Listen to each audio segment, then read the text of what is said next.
My name is Leo Carter, and I died the moment my consciousness clawed its way out of the void.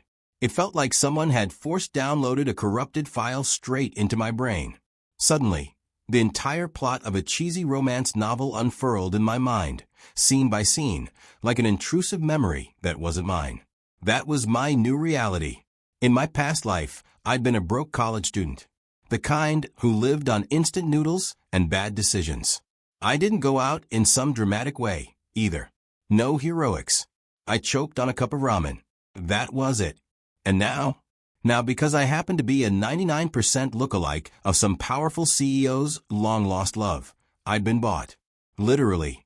A contract was slid across a table, and with a single signature, my life changed. For the next 3 years, I was to be her contract husband. After that, clean break. Once the memory download finished, I stood in front of the gilded mirror in the penthouse bathroom, stared at my unfamiliar reflection, and gave myself an okay sign. This wasn't some tragic story about being a replacement. This was the universe handing me the ultimate cheat code. Isabel Sterling, CEO of Sterling Corporation, was known in every business circle as the Ice Queen. She was a workaholic, so intense she made perpetual motion machines look lazy. Her standards were legendary, and even for a stand-in husband, they were absurdly high. I remembered her words clearly. He needs to be a high-class accessory.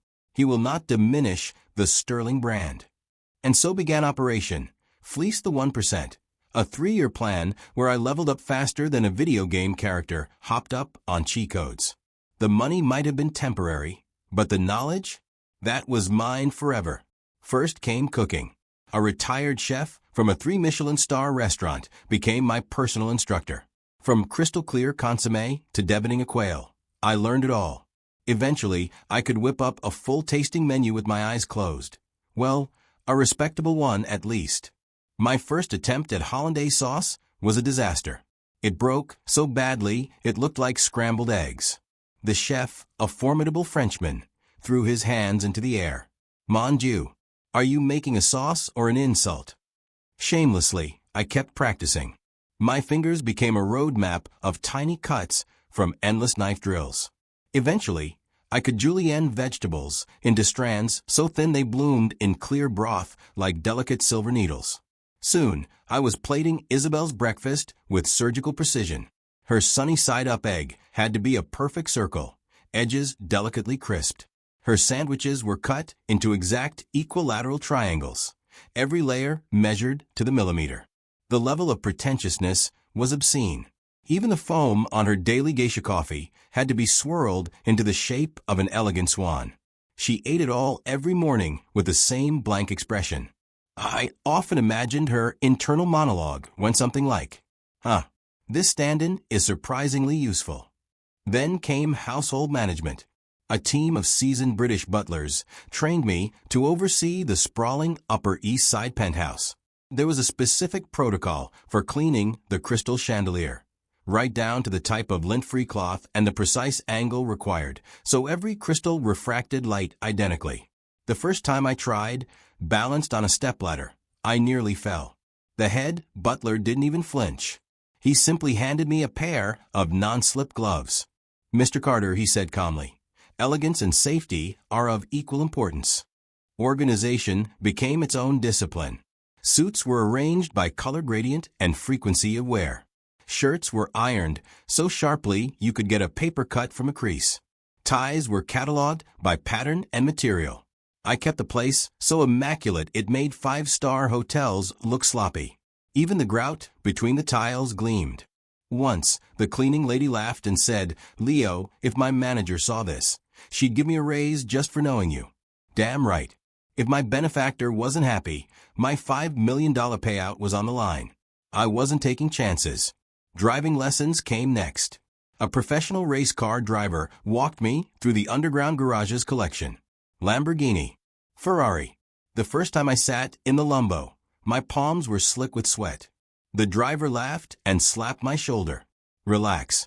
It's just a big, expensive toy." After I got used to it, my daily BMW 5 Series, the one I used for grocery runs, started to feel sluggish. I even complained that the trunk couldn't fit a week's worth of organic Whole Foods vegetables, and half-joked that Isabel should buy me a pickup truck. Beyond luxury driving, I was trained in defensive driving and emergency maneuvers. During one practice session on a closed upstate course, a deer darted onto the track. I swerved instinctively, executing a perfect drift that brought the car to a stop without a scratch. The driver gave me a thumbs up. Nice. You got a knack for this. A knack, and that was it. I wasn't delusional. I wasn't going pro. I wasn't a superhero. Then came the executive MBA. The ridiculously expensive program at Colia nearly made my hair fall out, but the professors were brilliant. Microeconomics, marketing strategy, financial analysis, corporate planning. Every class cracked open a new part of my brain. Occasionally, Isabel would toss me a report from one of her subsidiaries. At first, it might as well have been written in alien code. By the end, I could analyze it better than some department heads, and even spot risks they'd missed. Her gaze changed. I went from decoration to interesting decoration. Sometimes, she even discussed business cases with me. Once, when a subsidiary faced a marketing crisis, I applied concepts from my MBA coursework and drafted a hybrid online-offline campaign. To my shock, she used it. She even mentioned me in a board meeting. Leo's business instincts are sharp. He shows promise. It was probably just polite praise, but damn, it felt good. Then came the finishing school of the elite. Wine tasting, art appreciation, golf, equestrianism, skiing, scuba diving. If Isabel thought the upper crust should know it, she threw money at the problem. In wine class, the sommelier swirled a glass of 82 Lafite. Nose the bouquet. Appreciate the legs. My first sip nearly made me choke. He guided me patiently. Sip slowly. Feel the evolution. Cherry, blackberry, oak, smoke. So many hoops just to drink alcohol. Now I can distinguish a Merlot from a Cabernet Sauvignon by vintage and region, and even name the grape. That's what happens when you're forced to drink enough of it. Art history lessons took me through the Met. My thoughts evolved from what the hell is that to saying things like, note the masterful use of chiaroscuro and the emotional weight of the brushstrokes. Surface-level knowledge, but enough to sound competent at cocktail parties. Golf and horseback riding were pure suffering at first. I snapped clubs, developed calluses, got thrown from horses so many times my tailbone felt permanently damaged. But I endured. Now I could score a birdie and handle a horse at a canter. Every time I performed well at a gala, Isabel would quietly send me a bonus through Venmo, labeled performance bonus. The more I learned, the softer her gaze became. And as long as she was satisfied, my $5 million retirement fund kept inching closer. My $30,000 monthly allowance was just the beginning. Over 3 years, I not only became a real-life jack of all trades, I also quietly saved nearly $3 million in a private account. The rest went toward thoughtful gifts and carefully planned surprises. Emotional value justified the insane cost. Still, I never forgot the rules. Don't cross the line. Don't catch feelings. Play the part. Stack the cash. When the contract ended, I'd disappear and start my real life. Then one morning, Isabel's executive assistant, Ms. Evans, arrived. She wore her usual tailored suit and gold-rimmed glasses. Her expression was pure professionalism. "Mr. Carter," she said flatly, "Miss Sterling has asked me to inform you that Mr. Ashford is returning tomorrow. Your contract is terminated effective immediately." My heart skipped, not from heartbreak, but from pure, unfiltered joy. Freedom. Ms. Evans handed me a folder. The divorce agreement includes $5 million in cash, the BMW 5 Series, and a fully furnished 1,500 square foot condominium at Emerald Cove in Greenwich Village. All clothing and accessories purchased for you remain yours. I forced my face into convincing devastation. This is so sudden," I said, voice trembling perfectly. She didn't blink. "Miss Sterling would like you to sign today." I signed so fast my hand barely registered the motion. Before she left, I added one last piece of performance art. Please tell Isabel I wish her all the happiness in the world. Ms. Evans nodded. Miss Sterling wishes you well in your future endeavors. The moment the door clicked shut, I jumped into the air. 5 million. A condo. A car. Plus my secret stash. Absolute victory. Once the euphoria faded, I switched into high alert mode. Step 1. Consolidate assets. Step 2. Liquidate inventory. I packed what mattered, my gaming laptop, anime figurines, sci-fi novels, and the dorky keychain I woke up with in this life. Everything else? Assets. I pulled out my phone and contacted the top luxury consignment platforms. It was time to disappear. When I rattled off the brands and the sheer volume of items, I could hear the change in the customer service representative's voice immediately. The polite neutrality vanished, replaced by something closer to awe. They promised to send their best team of authenticators for an in-home appointment that very day. Perfect. Step 3. Full throttle escape mode. While waiting, I didn't stop moving. I called the largest real estate agency in the city. Hi, I said calmly. I own a fully furnished condo at Emerald Cove. I need to sell fast. I'll knock 5% off market value for a cash buyer. My only condition is the fastest possible closing. I'll even add an extra 1% commission. The agent on the other end practically salivated. Sir, you've got it, she said instantly. I'll find you a buyer today. We can close in 3 days. Guaranteed. Next, I called the dealership manager who had handled Isabel's old cars. Rick, it's Leo Carter. BMW 5 Series. Top trim. Mint condition. Always serviced at the dealership.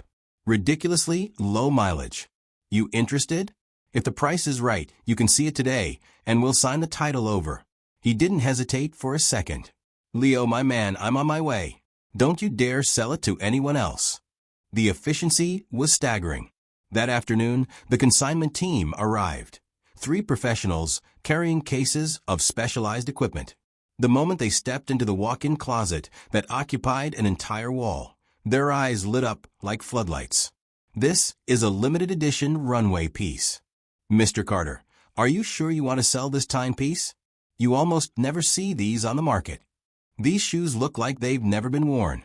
They authenticated, appraised, and cataloged everything with clinical precision. I sat calmly on the sofa, sipping tea, mentally calculating my new bonus. When they finally gave me the number, my eyebrows shot up. It was even higher than I'd estimated. Turns out, rich people's stuff depreciates very slowly. I signed the paperwork. They confirmed the wire transfer. My phone buzzed with another massive deposit notification. I was practically giddy.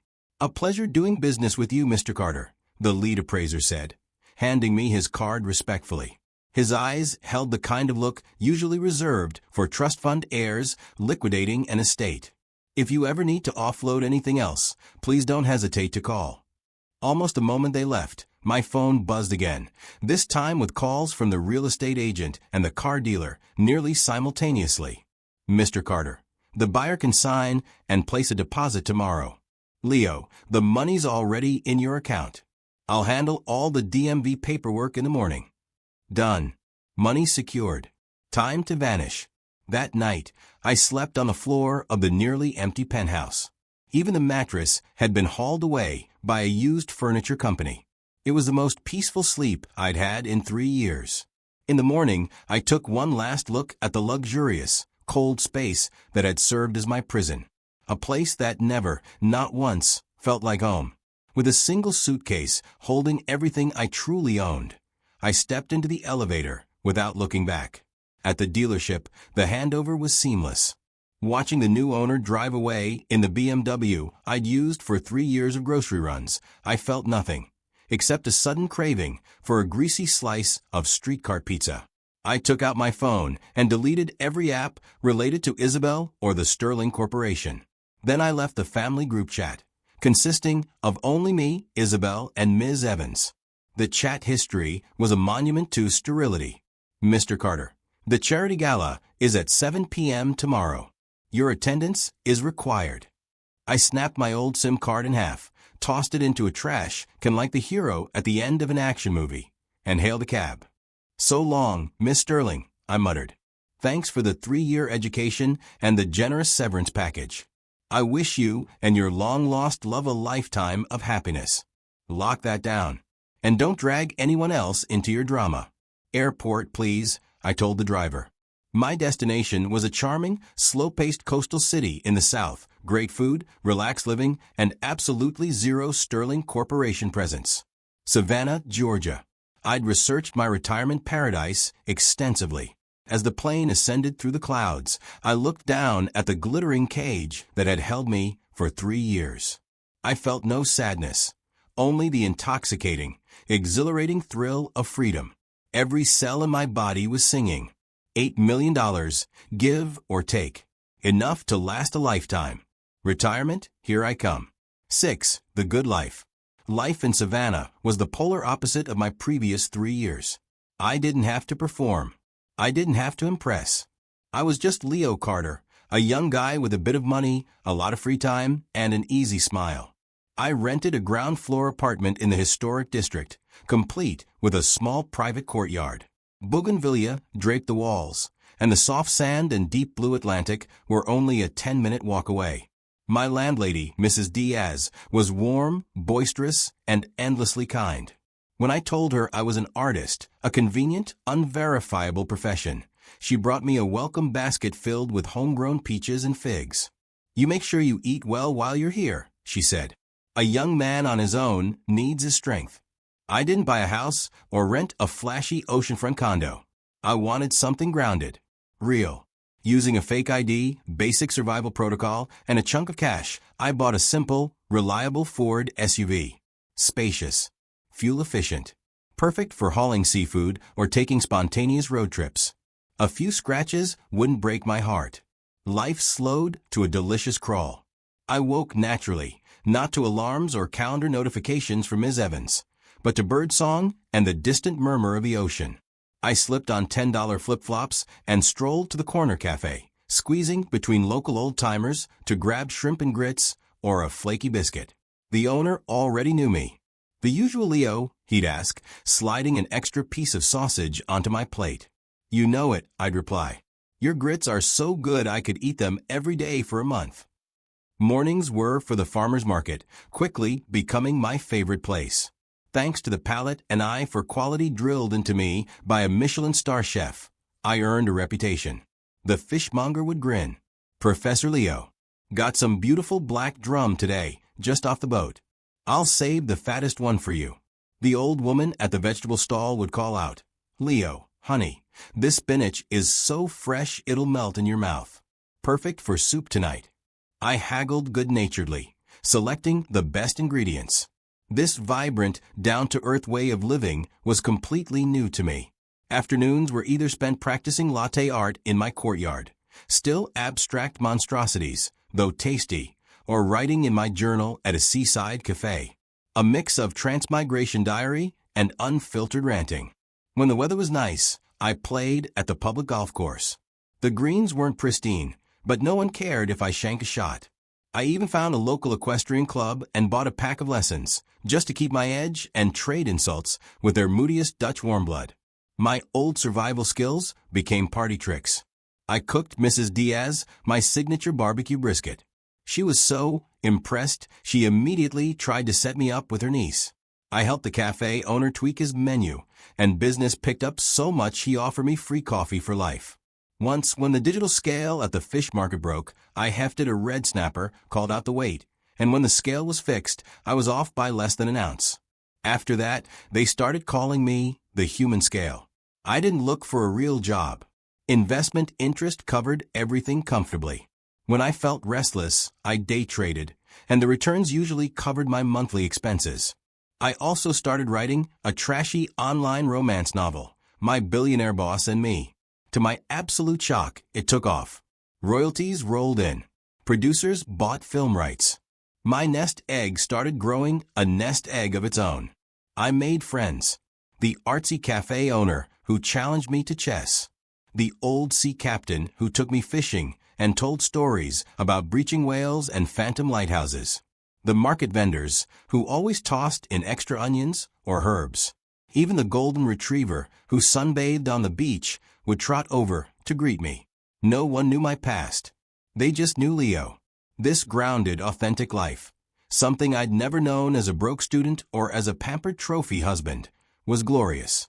Utterly, completely glorious. Every morning, the air tasted sweet. Occasionally, a Wall Street Journal notification mentioned the Sterling Corporation, or I'd see a blurry tabloid photo of Isabel with some mystery man at the grocery checkout. Sterling Company. CEO steps out with companion at charity ball. Wedding bells for billionaire? Inside Isabel Sterling's secret romance. I'd snort, use the paper to wrap fish guts, and swipe the notification away. If it weren't for her true love's return, I wouldn't be living this dream. I assumed Isabel had completely forgotten me. Perfect. I was certain our worlds would never intersect again. My escape had been flawless. Until one lazy afternoon. I'd just returned from a fishing trip with the old sea captain, my bucket full of thrashing black drum and grouper. I was in flip-flops, humming off-key, sunlight filtering through the bougainvillea as I debated how to cook my catch. Then, knock, knock, knock. Steady, deliberate. Not Mrs. Diaz. Not a delivery driver. Coming. I called cheerfully. Mrs. Diaz, did you bring more peach cobbler? I swung the gate open without a shred of caution, and froze. The smile slid off my face. The bucket nearly slipped from my hand. Standing there was Isabel Sterling. She wore a cream-colored pantsuit, chic but wrinkled. A far cry from her usual razor-sharp armor. Her hair was pulled back messily, loose strands framing her face. She looked exhausted, like she'd been traveling for days. And in her sharp, icy eyes, there was a flicker of something I had never seen before. Uncertainty. And maybe even desperation. How did she find me? How? The planet is massive. Savannah is a small city, and my little rented apartment was buried deep in a maze of historic alleyways. My mind overloaded, nearly short-circuiting. I had been certain my tracks were covered. I'd used entirely legal, but labyrinthine, methods to sell the property and the car. My new identity was airtight. My spending habits had changed completely. I even used a VPN for all online activity. Was she CIA now? Her voice came out hoarse, stripped of its usual crisp authority. I forced myself to calm down, shoving the tidal wave of panic deep inside. I carefully manufactured an expression of polite confusion, tinged with distance. Isabel, what? How did you find me? Is something wrong? I made no move to let her in. The only thing connecting us now was a divorce agreement that was null and void in spirit, if not in ink. Besides my messy little courtyard, littered with fishing gear and smelling faintly of saltwater and fish, was no place for her. Isabel stared at me, her expression a complicated storm. It was as if she was searching for the ghost of the compliant, quiet, slightly timid Leo she'd known for 3 years. Instead, she found a man with a tan, dressed in a cheap t-shirt, shorts, and flip-flops, holding a bucket of fish, his eyes steady, weary, and filled with a confidence she didn't recognize. After a long, tense silence, she finally spoke. The question nearly made my eyes pop out of my head. "Why did you leave so decisively?" she asked. "You took the money and the assets and just disappeared. Didn't you feel any attachment at all? 3 years. Even with a pet, you develop some kind of bond, wouldn't you?" The mother of all misunderstandings. I just stared at her. "What?" I blurted. "Miss Sterling, are you feeling okay? Did someone put something in your drink? Weren't we purely transactional? Payment for services rendered. A clean break. Do you not understand the spirit of the contract?" I continued. "Were you expecting me to weep and beg and play out some tragic the stand-in fell in love drama? Because that would have cost extra." I suppressed the frantic monologue screaming inside my head and maintained a polite, cool smile. I even deliberately jostled the bucket, making one of the fish flop in protest. "Isabel, the agreement we signed was crystal clear. Black and white. The one that got away came back, so the stand-in makes his exit. It's the natural order of things." I met her gaze steadily. I honored the deal. Took the very generous compensation you offered and got out of the way, so I wouldn't cause you or Mr. Ashford any trouble. Isn't that the most professional, ideal outcome? Or did you want me to stick around and make a scene?" Her brow furrowed, disbelief and frustration flashing across her face. "The one that got away," she repeated slowly, as if the phrase itself were absurd. "Who told you that?" I blinked. "Ms. Evans did. She said it herself. Mr. Ashford is returning to the country, so the contract is terminated. I even mimicked Ms. Evans's robotic delivery. Mr. Ashford?" Isabel cut me off, her expression shifting to exasperation, and something dangerously close to anger. "You mean Albert Ashford," she said sharply. "He's like an uncle to me, a dear friend of my father's, a highly respected philanthropist and businessman." She took a breath. "He was returning to the States to explore investment opportunities, and I wanted to introduce you to him. He's a great mentor to young people and could have helped your future career enormously." Her eyes locked onto mine. "What on earth did Ms. Evans tell you?" I froze. What? An uncle? Not a long-lost love. Not a dramatic romance. Just an older entrepreneur. My mind went completely blank. The bucket slipped from my hand, clattering against the stone patio as fish and water spilled everywhere. I didn't even notice. My head was buzzing. The divorce agreement, the settlement, the $5 million, the condo, the car. My tongue felt thick. My thoughts tangled into useless knots. Isabel took a deep breath, looking like she was barely containing a volcano of frustration and hurt. "The company was in serious trouble," she said. "A competitor launched a hostile takeover attempt. They used ugly, underhanded tactics. They even made threats." Her voice steadied, but emotion simmered beneath it. "My personal security is tight, so I wasn't worried about myself. But I was worried about you being caught in the crossfire." She looked at me intensely. "That's why I had Ms. Evans arrange a clean break, to give you enough money to be set for life and to get you away from danger immediately. I thought she would explain everything." Her voice grew more impassioned, her chest rising and falling. "I was trying to protect you." Her eyes were starting to redden, a crack in her composure I had never seen before. "But I never imagined you'd sign the paper so fast," she continued. "That you'd run like your life depended on it. You sold the condo, the car. You vanished off the face of the earth." Her voice trembled. "The moment the crisis was resolved, I tried to contact you. And you were gone. Do you have any idea how much effort it took? How many resources I had to burn just to track a lead from the car dealership to the real estate agency, to finally figure out you might be here?" She stared at me. "Leo, didn't you have any curiosity? Weren't you worried at all?" I stood there thunderstruck. The information overload was staggering. So there was no long-lost love. So the divorce and payout were meant to protect me. So it was an act of kindness, which meant my brilliant triumphant escape was actually a catastrophic world-class screw-up. And her showing up here, disheveled, frantic, wasn't to reprimand me. She was worried. Maybe even hurt. Stripped of her icy CEO armor, she looked painfully real, vulnerable, anxious. And then there was me, sunbathing, eating barbecue, blissfully celebrating my freedom. My emotions tangled into absurdity, embarrassment, a flicker of guilt, and a crushing sense of cosmic irony. Silence settled thickly between us, broken only by the pathetic flopping of dying fish on the patio.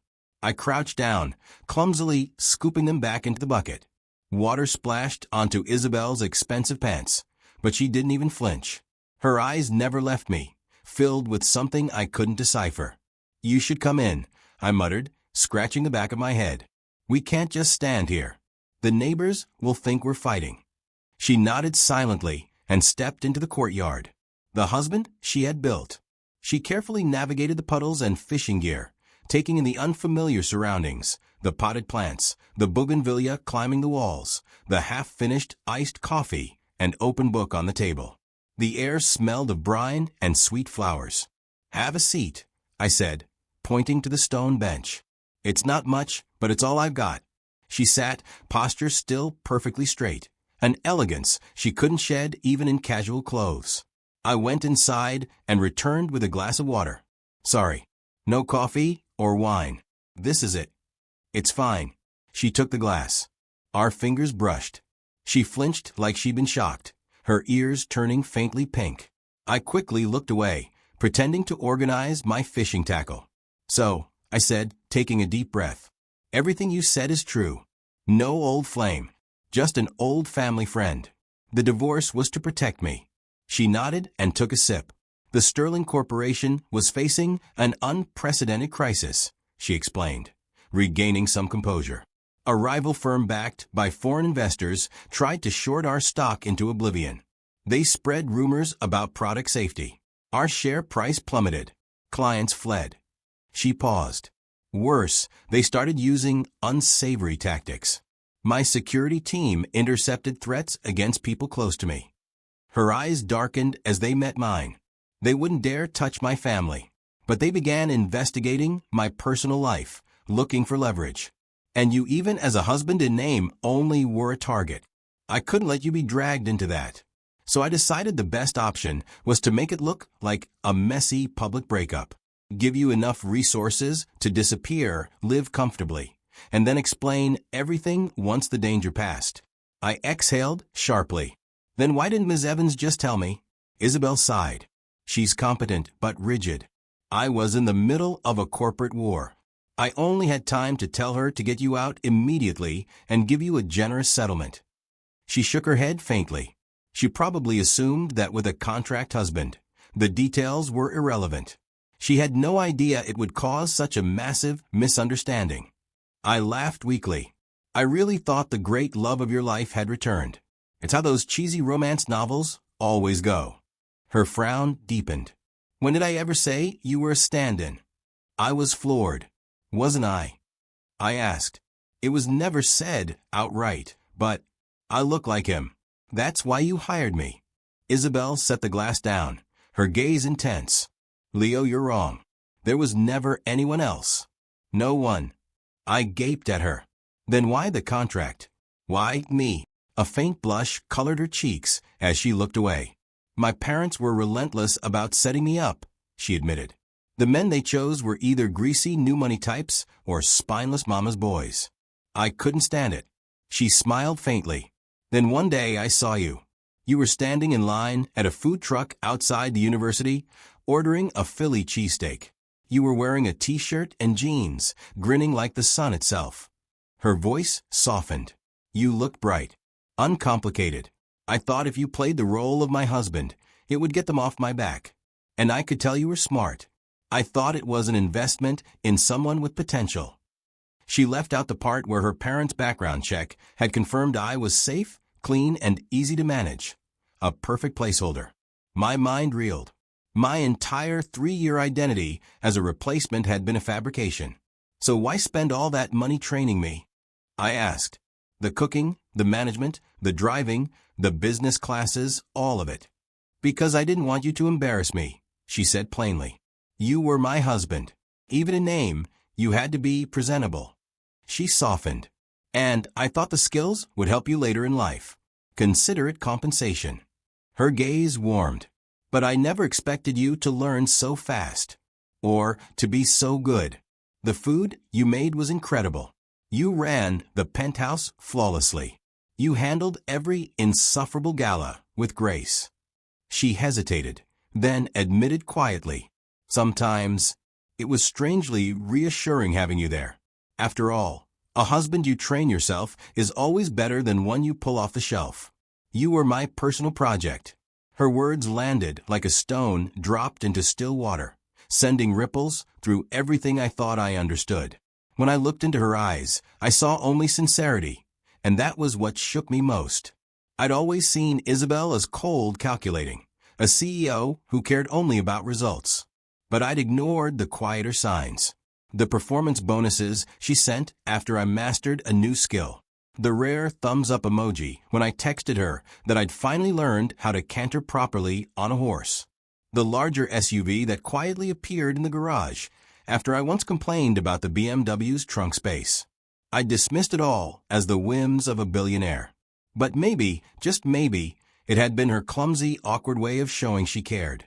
Then why did it take you so long to find me?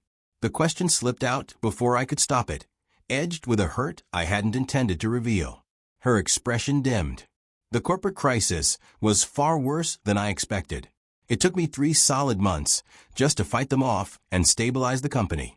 By the time I could finally breathe and try to contact you, your number was disconnected. The condo was sold. The car was gone. It was like you'd become a ghost. Her voice cracked, just barely. If I hadn't traced the car sale, which led me to the real estate agent, who finally pointed me to this rental, I honestly don't know if I ever would have found you. She swallowed. Leo, I know I handled this badly. I should have explained everything. I'm sorry I let you believe the wrong thing. But I was never trying to deceive you. I didn't want you to get hurt. I stared at the raw honesty in her eyes. The embarrassment and absurdity I'd been carrying slowly dissolved, replaced by something warmer, something dangerously close to affection. This powerful, untouchable ice queen had torn her world apart to find me. She stood here in a forgotten coastal town, stripped of armor, looking vulnerable and real. Fine, I said at last, steadying my voice. I get it. It was a misunderstanding. I'm not angry. Her face lit up, real, radiant hope chasing the shadows from her eyes. Really? You're not? No, I said, smiling. But you owe me emotional damages. For starters, you're buying dinner tonight. She blinked. Then she laughed. A real laugh. Uninhibited. The first time I'd ever seen her do that. It was like watching an iceberg crack open to reveal a sunlit spring. Okay, she said, nodding. Dinner's on me. But I want that steamed black drum you mentioned. Fresh. Deal, I said, grabbing the fish. Get ready. You're about to taste the best damn seafood of your life. As I turned toward the kitchen, my heart hammered wildly. I knew then that whatever strange contract had once defined us was gone. Something new, something real, was beginning. My quiet, retired life in Savannah was about to get complicated. The CEO's sabbatical. To my surprise, Isabel didn't leave Savannah. She checked into a hotel, but spent most of her days at my little apartment. She helped tend the courtyard plants, walked the beach with me at low tide hunting for shells, or sat quietly reading while I worked on my novel. I discovered she was a frighteningly fast learner. I taught her how to read tide charts and find sand dollars. She picked it up instantly. I taught her how to ride a bicycle. After a few wobbly starts and a scraped knee, she was racing me down the coastal bike paths. But there were plenty of ordinary things she had no idea how to do.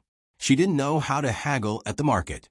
The first time she tried to buy shrimp, she nearly paid triple the price before I stepped in. She didn't know how to use a laundromat either, dumped away too much detergent and flooded the place with foam. She stood there, mortified, but stubbornly refusing to admit defeat. I laughed. Looks like our CEO has a few things to learn about civilian life. How about I design a real-world 101 training program for you? She glared at me, then smiled despite herself. Fine. But if you make fun of me, I'll what? I teased. Her threat dissolved into laughter. I'll sentence you to a week of cooking seafood feasts. Deal, I said. As long as you complete the training. And so Isabel's real-world education began. Food trucks, cheap matinee movies, watching elderly couples practice Tai Chi in the park. Slowly, she shed the stiff CEO armor. Her smiles became more frequent, more real. One evening, as we watched the sun bleed orange and purple into the ocean, she rested her head on my shoulder. Leo, she whispered, thank you. This is the happiest and most relaxed I've ever been in my life. I turned to her, seeing genuine peace in her eyes. I gently tucked a loose strand of hair behind her ear. Don't be silly, I said. Seeing you happy makes me happy. She looked up at me, and before I realized what was happening, she kissed my cheek. My face burned. My heart slammed against my ribs. She pulled back quickly, cheeks pink, eyes fixed on the horizon. Wow. What a beautiful sunset. I grinned. It is. But you're better. Her blush deepened, but she didn't pull away. Somewhere along the way, our relationship had transformed from contract to misunderstanding, to something unspoken and real. My solitary retirement was over, and I didn't mind at all. A call from reality. The happiness didn't last. One morning, a call from Ms. Evans shattered the peace. There was an emergency at Sterling Corporation. Isabel had to return to New York immediately. After the call, the light in her eyes dimmed. "Leo, I have to go back." My chest tightened, but I kept my voice steady. "Okay, be safe.